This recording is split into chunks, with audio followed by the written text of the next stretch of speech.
So it seems that we have two issues. Then we have the legal institution that provides the standard or the basis for defining and understanding conflict minerals and violations of human rights. But we also have the system of accounting, which is an entirely different type of institution, which is how do you then verify reports that are consistent with our understanding of the law itself? So how does one even account for that? So we've already identified two different institutions. Very good. Dr. Martin? Yeah, I appreciate everything I'm hearing thus far, and I hope that my next comments will add to this discussion. As you think about this definition, I think that you also have to consider the thought that you have to truly appreciate interdisciplinary studies, not just multidisciplinary studies. When we're talking about multidisciplinary studies, we're talking about, say for example, we have history and have philosophy, but there's no interaction between the two. So if we're talking about interdisciplinary studies, we're talking about those interactions between those two disciplines and what stream of consciousness evolves from that, which becomes a new paradigm for dealing with the issues. So as we talk about conflict minerals, I don't think this work can be done in a historical context. So if we're going to talk about the issues, say for example, you mentioned genocide being a Western idea and this notion of ethnic cleansing being something that local people, indigenous folks sort of pertain to, you have to understand the history of Africa from the period of the Berlin Conference and the period of colonization and imperialization that took place. And so when you look at that and realize that many of the African nations did not gain independence until the 50s and 60s, you have to understand that you're dealing with many different regions who have a civic public administrative structure that is based on the model of the British experience, the French experience, the Portuguese, the German, or other. And so, that those things have to be understood within that framework, because in order to maintain that power and that hegemony, many of those folks in those nations were very much embedded into that cultural structure, and how those cultural structures, that were imposed on them, really sort of ignored, the whole issues of anthropology in terms of cultural behaviors and sensitivities, and the lack of boundaries and borders. So all these things were withdrawn, or all these artificial boundaries were included. So that's just one to kind of really think about as you do this. The other thing is that within your definition, I think, and I like the things that I heard before about not being so mild and actually using the term genocide, in some ways just murder. But I think one of the terms that I'm starting to use more and more now is this notion of structural violence. Structural violence. We're talking about institutional behaviors and attitudes and traditions and laws, treaties, etc., that have that lead to decision making that creates or perpetuates these power imbalances, but also too understanding that it's not just violence as we know it. It's not just physical violence one-on-one, but we're talking about the violence that is caused by such decision makings that lead to a number of different psychosocial stressors that lead to fear, anxiety, illness, murder, death, etc. I mean, I could go into much more detail about that, but let's just sort of sum it up. One good way of looking at this is just to look at Haiti, for example, and Farmer's book, Pathologies of Power, and understanding how structural violence has created these imbalances. And that's what you see being played out there. And just one other brief note, this notion of, I mentioned philosophy.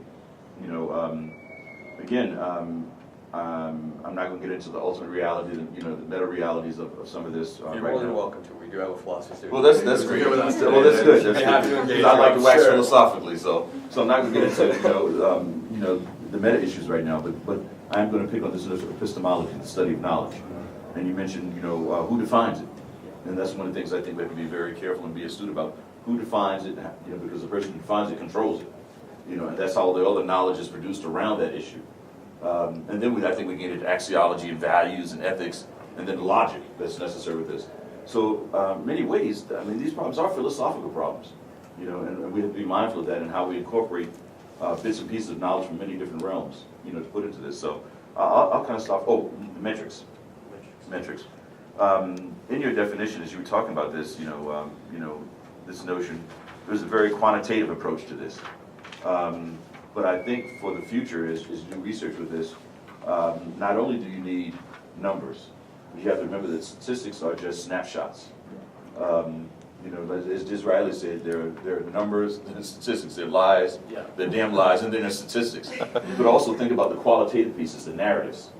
It's the stories. And these are the stories that usually wind up, with the numbers. They increase the power of those numbers, when you go before tribunals or you go to the International Court of Justice, because those stories, I mean, trauma is one of those gifts that keeps on giving. It crosses generations, it's multi-generational, it's intergenerational, and those stories of the suffering that is happening there have to become alive in people's minds. It has to become much more than just, a vague scene that we've seen on TV or some news shot.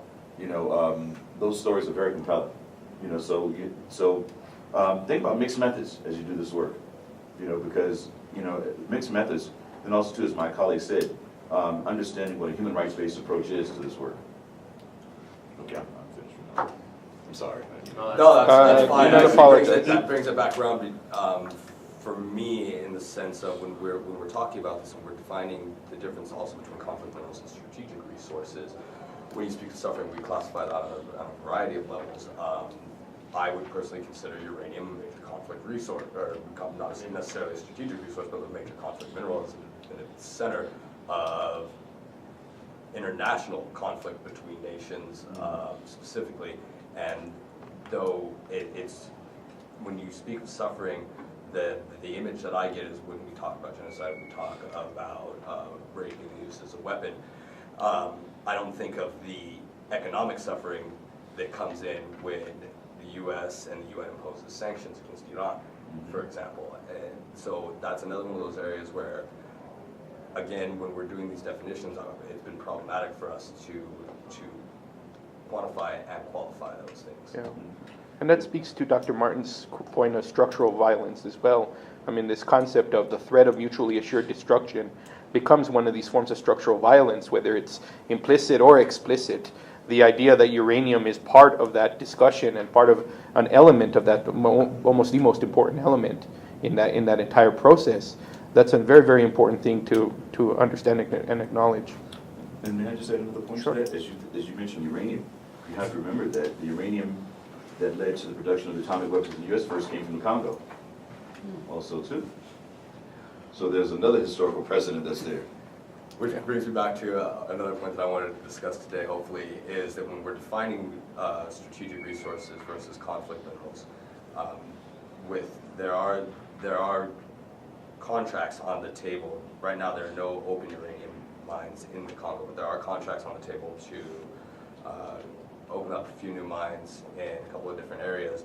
And given the history of the laissez-faire attitude with the trans-border crossing of minerals in the region, what then happens? Does it become, when you open up a uranium mine and you have what now is a strategic resource being produced in a region where traditionally and historically it has been extremely difficult to track the disbursement and distribution of minerals across borders throughout the region, what then happens on the geopolitical level and who becomes involved? It's an interesting question. And I'm going to answer that, I suppose, in a few moments or so. But the thing that's foremost in my mind right now is that as we talk about this notion of defining things again, we also have to go back to this notion of defining national security. Global security. Or global security in that sense. And what does that mean for many different nations? I mean, we're talking about issues of sovereignty here. We're talking about a lot of interesting political issues that have an impact on how decisions are made or not being made in order to accomplish this. So, it's problematic in the sense that more discourse and dialogue is obviously needed, but also at the same time, we can't be